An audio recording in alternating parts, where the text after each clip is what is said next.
ಇಂದಿನಿಂದ ಲೋಕಸಭಾ ಚುನಾವಣೆಗೆ ತಾಲೀಮು ಶುರುವಾಗಿದೆ.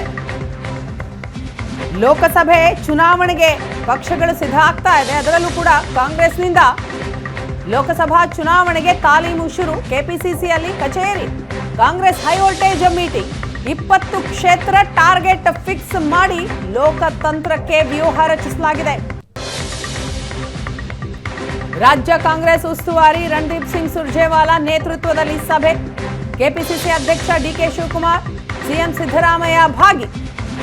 ಕೆಪಿಸಿಸಿ ಕಾರ್ಯಾಧ್ಯಕ್ಷರು, ಸಚಿವರು, ಪದಾಧಿಕಾರಿಗಳು ಕೂಡ ಈ ಸಭೆಯಲ್ಲಿ ಭಾಗಿಯಾದರು. ಲೋಕಸಭೆ ಅಭ್ಯರ್ಥಿಗಳ ಮೊದಲ ಪಟ್ಟಿ ಬಿಡುಗಡೆಗೆ ಈ ಸಂದರ್ಭದಲ್ಲಿ ಚರ್ಚೆ ಆಗಿದೆ. ಫೆಬ್ರವರಿ 15ರ ಒಳಗೆ ನಿರ್ಧಾರವನ್ನ ಘೋಷಣೆ ಮಾಡಬೇಕು ಅನ್ನುವ ಲೆಕ್ಕಾಚಾರ ಇದೆ. ಲೋಕಸಭೆಗೆ ಸಚಿವರ ಸ್ಪರ್ಧೆಯ ಬಗ್ಗೆಯೂ ಹಿಂದೆ ಫೈನಲ್ ಆಗುತ್ತಾ? ಕಾಂಗ್ರೆಸ್ನಿಂದ ಲೋಕಸಭಾ ಚುನಾವಣೆಗೆ ತಾಲೀಮು ಶುರುವಾಗಿದೆ. ರಣದೀಪ್ ಸಿಂಗ್ ಸುರ್ಜೇವಾಲಾ ಅವರ ನೇತೃತ್ವದಲ್ಲಿ ಇವತ್ತು ಹೈ ವೋಲ್ಟೇಜ್ ಮೀಟಿಂಗ್ ಆಗಿದೆ. 20 ಕ್ಷೇತ್ರ ಟಾರ್ಗೆಟ್. ಮುಂದಿನ ಲೋಕಸಭೆ ಚುನಾವಣೆಯಲ್ಲಿ 20 ಕ್ಷೇತ್ರವನ್ನ ಗೆಲ್ಲಲೇಬೇಕು ಅನ್ನುವ ಟಾರ್ಗೆಟ್ ಅನ್ನ ಪಕ್ಷ ಈಗಾಗಲೇ ಫಿಕ್ಸ್ ಮಾಡಿಕೊಂಡಿದೆ. ಆ ನಿಟ್ಟಿನಲ್ಲಿ ತಂತ್ರಗಾರಿಕೆಯನ್ನು ಕೂಡ ಮಾಡ್ತಾ ಇದೆ.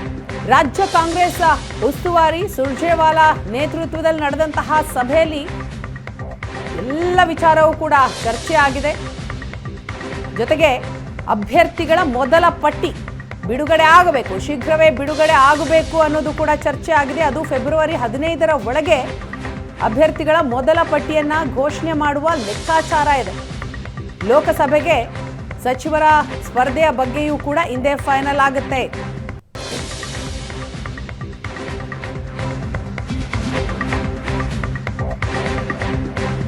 ಇನ್ನು ಮುದ್ದಹನುಮೇಗೌಡ ಮತ್ತೆ ಕಾಂಗ್ರೆಸ್ ಸೇರ್ತಾರ?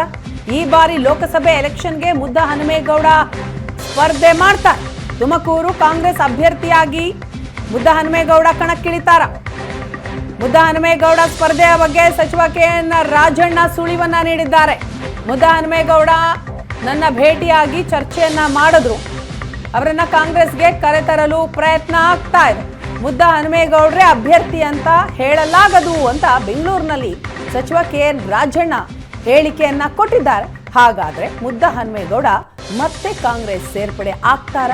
ಕಾಂಗ್ರೆಸ್ನಿಂದ ಲೋಕಸಭೆ ಚುನಾವಣೆಯಲ್ಲಿ ಸ್ಪರ್ಧೆ ಮಾಡ್ತಾರ?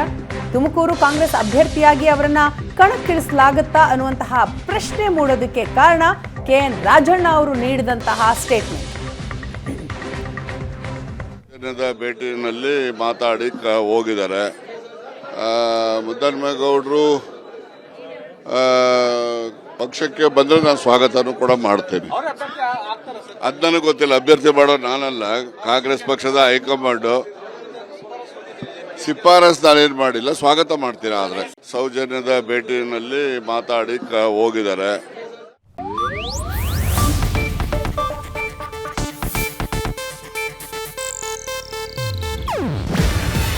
ಇದು ಏಷ್ಯಾನೆಟ್ ನ್ಯೂಸ್ ನೆಟ್ವರ್ಕ್ ಪ್ರಸ್ತುತಿ. ನೀವು ನೋಡ್ತಿದ್ದೀರಾ ಏಷ್ಯಾನೆಟ್ ಸುವರ್ಣ ನ್ಯೂಸ್.